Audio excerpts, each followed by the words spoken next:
Welcome to Man Does Tech, where I solve the problems you didn't even know you had. You start by mapping real needs and hard limits, list the tasks you must solve and prioritize them. Explain why this matters. Models tuned for generation differ from retrieval-augmented ones. Once done, set measurable constraints like latency, cost per 1K tokens, and privacy requirements so you can compare apples to apples. Make sure to catalog your data type, proprietary versus public, streaming versus batch, because that choice shapes architecture, legal obligations, and whether local inference is required. You now run focused experiments. Pick 3 to 5 candidate models and test them with the prompts and datasets that mirror production.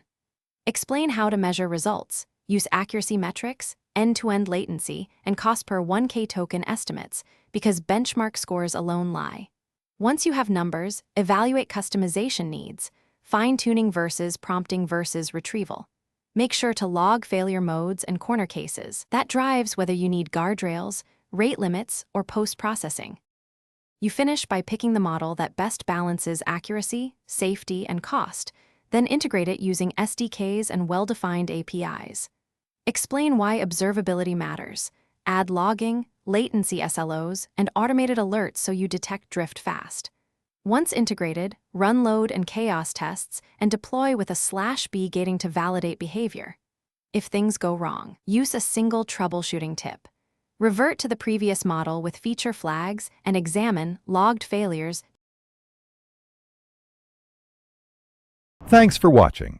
If you found this helpful, don't forget to like and subscribe.